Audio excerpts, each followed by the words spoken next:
Halo rekan-rekan film investor, kali ini saya akan membahas saham Panca Budi Idaman dengan kode saham PBID. Saham ini adalah salah satu wonderful stock untuk saham second liner atau lapis kedua. Memang saya perhatikan belakangan ini memang saham second liner mendapat banyak perhatian dari para investor termasuk investor retail karena memang memberikan margin capital gain yang cukup besar dibandingkan dengan saham-saham big cap. Saham PBID ini sudah naik 86% selama tahun ini. Nah, kenaikan saham PBID ini setelah saya analisa memang benar-benar murni karena memang fundamental kinerjanya juga baik. Nah, pada video ini saya sekalian untuk memberikan contoh kepada Anda atau memberikan gambaran bahwa metode analisa fundamental masih sangat relevan terutama untuk jangka menengah dan jangka panjang. Pada video ini saya akan seperti biasa menjelaskan fundamental kinerja PBID, prospeknya ke depan, valuasi dan berapa harga wajarnya. Tapi ingat, perlu saya ingatkan lagi, jangan Anda membeli saham hanya karena Anda menonton video ini. Pastikan Anda sudah mempunyai preferensi yang tepat sesuai dengan preferensi yang bisa Anda terima. Dan perlu saya ingatkan lagi bahwa bagi Anda yang belum subscribe, Anda boleh subscribe dulu channel ini dan nyalakan belnya sebagai bentuk dukungan Anda terhadap channel Leo Sumadi. Supaya kita tidak seperti membeli kucing dalam karung, maka mari saya ajak Anda untuk mengenal sedikit saja profil bisnis Panca Budi Idaman dengan kode saham PBID. Panca Budi Idaman adalah perusahaan terpadu yang memproduksi dan mendistribusikan produk biji plastik dan produk jadi kemasan plastik. Perusahaan ini didirikan oleh Joni Taslim pada tahun 1979. Sampai dengan saat ini, Joni Taslim masih aktif mengelola bisnis PBID dengan menjabat sebagai direktur utamanya. Panca Budi Idaman bermula dari bisnis kecil pedagang dan distributor plastik kemasan pada tahun 1979. Lalu pada tahun 1997, perusahaan mulai memproduksi plastik kemasannya sendiri dengan mengakuisisi pabrik produksi plastik.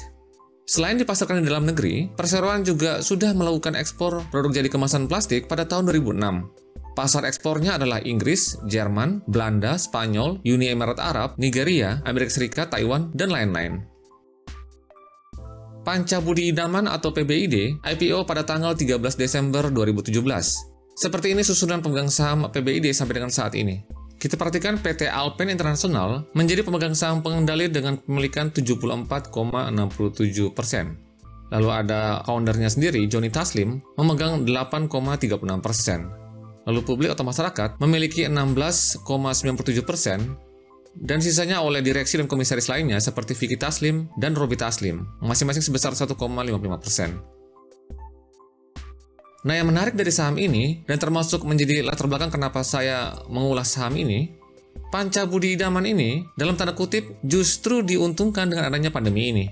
Nah, Anda pasti heran bukan? Bagaimana mungkin jualannya plastik doang bisa diuntungkan karena pandemi? Jadi gini, gara-gara adanya pandemi, maka aktivitas masyarakat harus dibatasi untuk mencegah penularan. Nah, aktivitas masyarakat yang dibatasi ini, di sisi lain, kebutuhan masyarakat tetap harus dipenuhi, seperti berbelanja kebutuhan rumah tangga, seperti makanan dan pakaian, dan kebutuhan sehari-hari. Maka saat ini masyarakat beralih dari yang tadinya belanja di tempat, beralih ke belanja secara daring atau online. Nah, salah satu yang pasti terjadi pada belanja daring adalah kemasan. Kalau dulu misalnya kita kalau makan di restoran, makan di tempat, kita tidak membutuhkan plastik kemasan. Karena kita makan di tempat, makan di piring, lalu kita bayar dan meninggalkan restoran itu. Selesai. Tapi saat ini, kita memang masih bisa makan masakan restoran, tapi harus dibungkus. Nah, karena banyak orderan belanja menggunakan cara bungkus, maka permintaan alat bungkusnya pasti akan naik. Salah satu alat bungkus itu pastinya adalah plastik kemasan. Maka tidak heran jika kinerja PBID meningkat pada akhir-akhir ini, karena meningkatnya kebutuhan masyarakat akan plastik kemasan untuk memenuhi permintaan belanja secara daring atau online. Nah, sekarang lebih khusus kita akan bahas tentang produknya. Panca Budi Idaman merupakan perusahaan pertama di Indonesia yang memiliki merek pada produk jadi plastik kemasannya. Setidaknya ada 12 brand yang dimiliki oleh perseroan. Dari ke-12 brand ini, brand Tomat dan Wayang menjadi jagoan produk dari PBID. Saat ini kedua mereknya ini menjadi Best Brand Award sejak tahun 2009 dan Platinum Best Brand sejak tahun 2015. Itu untuk Tomat. Lalu untuk merek Wayang, merek ini telah memperoleh Best Brand sejak tahun 2010 dan Platinum Best Brand sejak tahun 2016. Hal inilah yang mengukuhkan posisi PBID sebagai market leader untuk produk jadi plastik kemasan di Indonesia dengan penguasaan pangsa pasar sebesar 38%. Ada 4 jenis produk plastik kemasan yang diproduksi oleh PBID. Yang pertama plastik PE. Nah, plastik jenis ini berbahan dasar low linear density polyethylene. Plastik ini biasanya digunakan oleh para pedagang untuk mengemas produk eceran minyak, santan, dan kemasan plastik untuk es batu. Karena memang keunggulan plastik PE produksi dari PBID ini adalah tahan terhadap kebocoran, sehingga sangat cocok untuk produk cair seperti minyak dan santan. Yang kedua, plastik PP. Jenis plastik ini berbahan dasar polipropilen. Plastik yang dihasilkan ini berwarna putih bening dengan tujuan untuk memperindah kemasan plastik kemasan. Yang ketiga adalah plastik HD. Nah, plastik ini bahan bakunya jenis plastik HDPE, di mana umumnya hasil produksinya berbentuk plastik kemasan, plastik roll, dan plastik lembaran. Nah, karena sifatnya yang higienis dan tahan panas, maka penggunaan produk HD ini biasanya untuk kemasan makanan secara langsung. Produk HD milik PBID ini saat pandemi ini justru mengalami kenaikan permintaan karena peningkatan pesanan makanan secara daring atau secara online. Produk yang keempat yaitu Heavy Duty Sack. Produk plastik ini diklaim oleh perusahaan merupakan plastik kualitas tinggi karena diproduksi dengan mesin dari Eropa, sehingga menghasilkan plastik yang kuat, tidak mudah sobek, tahan terhadap cuaca, dan kemasannya dapat didaur ulang. Produk ini biasanya digunakan untuk kemasan produk kimia, semen, pupuk, makanan hewan, resin, dan produk pertanian seperti beras, biji-bijian, dan gula. Nah, setelah membahas tentang profil bisnis dari PBID, sekarang coba kita cek kinerjanya yang terbaru kuartal kedua tahun 2021 ini. Kita mulai dari pendapatannya. Pada kuartal ini, pendapatan PBID meningkat sebesar 15%, dari yang tadinya 1,8 triliun menjadi 2,1 triliun. Nah, kalau kita breakdown pendapatannya, kita perhatikan 84% produk dari PBID dipasarkan di pasar lokal di Indonesia, lalu 16%-nya untuk diekspor. Nah, kalau kita breakdown penjualannya per jenis produk, kita perhatikan 75% produk perseroan adalah plastik kemasan, 14%-nya biji plastik, dan 11%-nya produk lainnya, seperti produk kemasan, kotak, tisu, karet, dan juga kebutuhan rumah tangga lainnya. Lalu berikutnya untuk laba bersihnya, tercatat PBID mengalami kenaikan laba bersih yang cukup signifikan ya, sebesar 69%, dari yang tadinya 140 miliar menjadi 236 miliar. Nah, ada yang menarik dalam kinerja PBID pada tahun ini dan juga tahun kemarin. Sekarang saya ajak Anda untuk melihat gross profit margin. Sebelumnya saya menjelaskan dulu, gross profit margin merupakan rasio keuangan yang digunakan untuk menilai efisiensi proses produksi suatu produk. Nah, Anda perhatikan dalam laporan keuangan ini, gross profit margin untuk kuartal kedua tahun 2021 ini sebesar 21%. Angka ini didapat dari penjualan dikurangi dengan beban pokok penjualan dibagi penjualan. Nah, angka ini meningkat dari kuartal yang sama tahun kemarin atau tahun 2020 sebesar 18%. Jadi kenaikan laba bersih yang sebesar 69% pada kuartal kedua ini memang lebih disebabkan karena meningkatnya gross profit margin karena perusahaan berhasil menekan beban pokok penjualan menjadi sangat lebih efisien. Nah, hal yang sama juga terjadi pada laporan keuangan tahun penuh pada tahun 2020. Pada saat itu kita perhatikan sebenarnya penjualan pada tahun 2020 mengalami penurunan sebesar 16%. Tapi pada bottom line-nya, perusahaan mencatatkan laba bersih yang naik sebesar 67%. Nah, kenaikan laba bersih ini disebabkan karena meningkatnya gross profit margin dari perseroan dari yang tadinya 2019 13% menjadi 2020 sebesar 21%. Nah, peningkatan gross profit margin ini juga lebih disebabkan karena perusahaan berhasil untuk menekan beban pokok penjualan menjadi lebih efisien. Nah, sekarang coba kita bedah apa yang ada di dalam beban pokok penjualan perseroan sehingga menjadi keunggulan dari perseroan pada kinerjanya di tahun 2020 dan sampai dengan kuartal kedua ini. Dalam laporan keuangan ini kita perhatikan memang tidak dijelaskan secara lebih rinci apa saja komponen beban pokok penjualan di sini.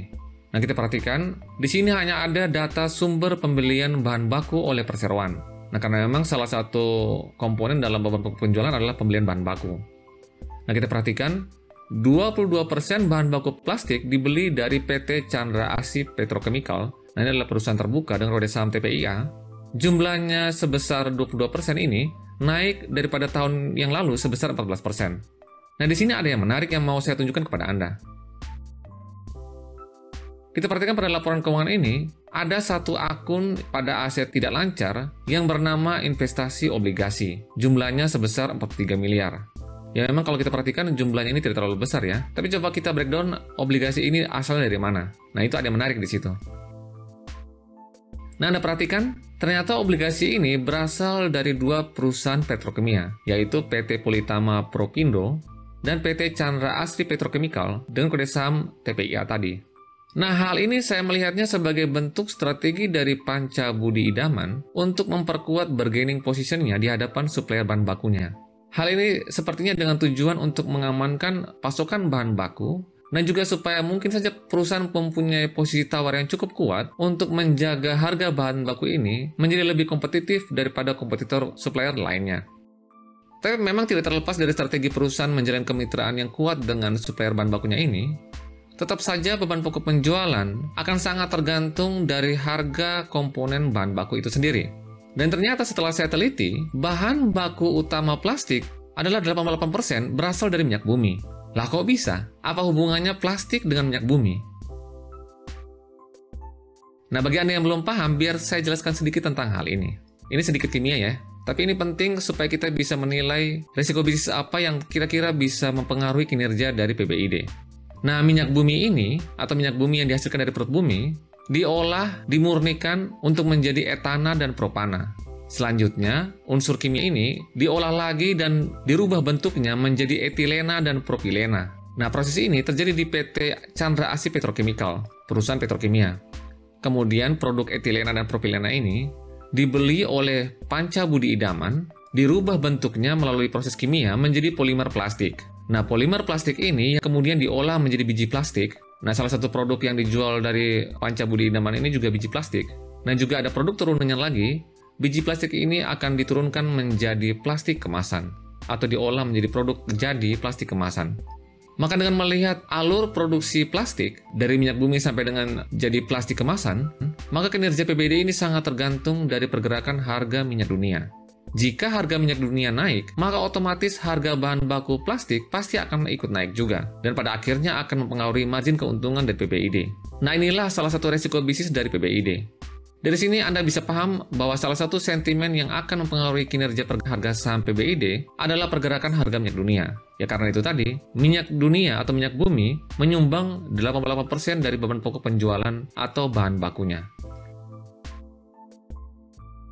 Nah, setelah melihat kinerjanya, sekarang saatnya kita mengecek solvabilitas kesehatan keuangannya. PBID mempunyai hutang sebesar 544 miliar. Jumlah ini terlihat lebih kecil dari ekuitasnya sebesar 1,9 triliun.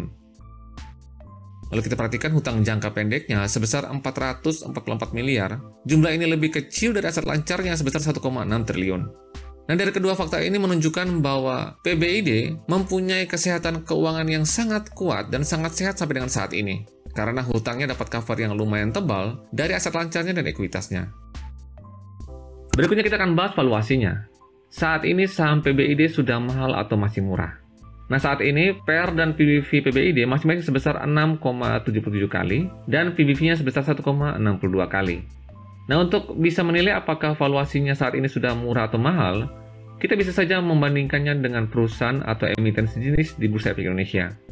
Nah, di sini Anda perhatikan saya membandingkannya dengan IGAR Champion Pacific, lalu ada YPAS, ada AKPI, APLI, lalu ada ESIP, dan IPOL. Nah, semua emiten ini adalah emiten yang memproduksi plastik. Dan kesemua emiten ini paling tidak mempunyai model bisnis yang hampir mirip dengan PBID. Nah, kita perhatikan kalau dilihat dari PR-nya, memang kita perhatikan untuk produsen atau emiten plastik, PR-nya tidak jauh-jauh dari 6 atau sampai 7 kali ya. Tapi untuk yang paling murah saat ini dari sisi PR, kita perhatikan ada saham IGAR, yang kedua baru PBID. Nah, untuk PBV-nya, yang paling murah ada IPOL atau IPOL, yang kedua IGAR, dan yang ketiga PBID.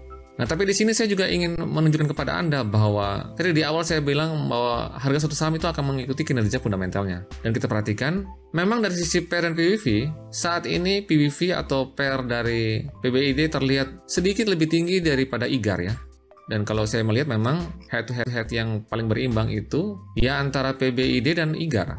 Tapi Anda perhatikan, coba Anda lihat dua unsur rasio profitabilitas yang bisa kita nilai. Yang pertama itu ROE dan gross profit margin. Kita perhatikan ROE dari PBID ini terlihat paling tinggi dari antara semua perusahaan plastik yang ada saat ini. Kita perhatikan yang sebesar 23,8%. Lebih tinggi daripada ROE dari IGAR yang sebesar 14,16%. Dan untuk gross profit margin-nya, memang ada yang lebih tinggi yaitu IPOL, tetapi juga tidak jauh berbeda daripada PBID yang sebesar 21%. Dan angka ini juga lebih tinggi daripada IGAR yang sebesar 18,48%. Jadi memang saya melihat sejauh ini memang harga yang lumayan mahal dari PBID ini memang sejalan dengan kinerja yang memang cukup baik ya. Lebih bagus daripada emiten lainnya. Nah sekarang saya ajak Anda untuk menilai atau menghitung harga wajar dari PBID. Kita perhatikan grafik ini menjelaskan rata-rata PBV PBID selama 10 tahun terakhir.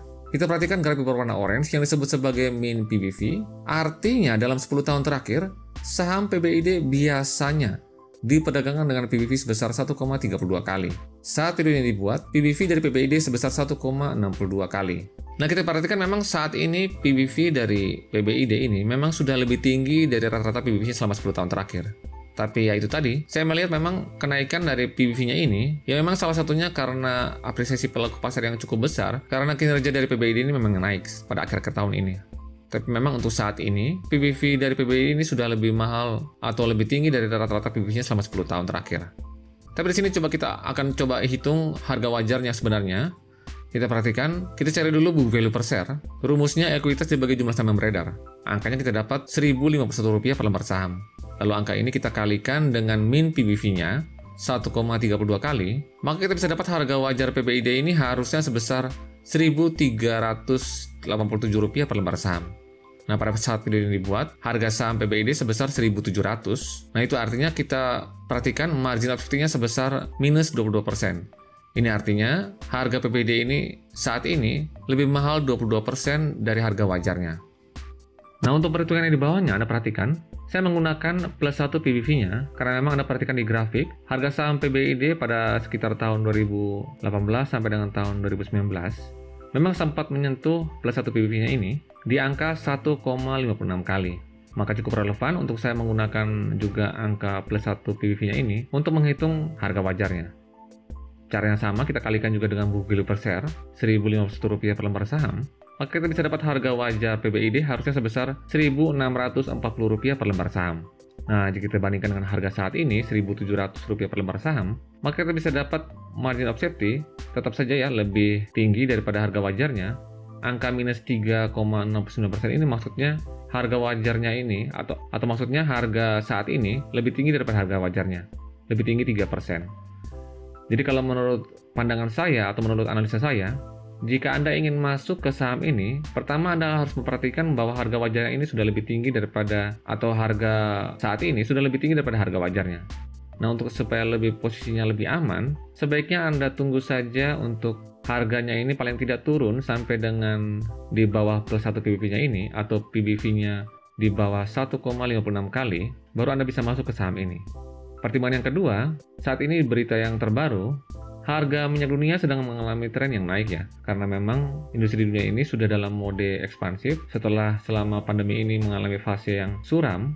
Banyak industri yang kembali bergeliat dan membutuhkan banyak energi, salah satunya minyak bumi. Dan karena itulah harga minyak bumi naik, dan ini akan meningkatkan resiko pada membengkaknya biaya produksi, yang pada akhirnya akan menurunkan margin keuntungan dari PBID. Jadi, dua hal ini yang perlu Anda cermati untuk masuk ke saham PBID ini. Ingat, sekali lagi disclaimer on, jangan Anda membeli saham hanya karena Anda menonton video ini. Pastikan Anda sudah mempunyai preferensi yang tepat sesuai dengan profil risiko yang bisa Anda terima. Sekian dulu informasi dan analisa tentang PBID. Semoga informasi ini bermanfaat. Sekian dan terima kasih. Salam Value Investor.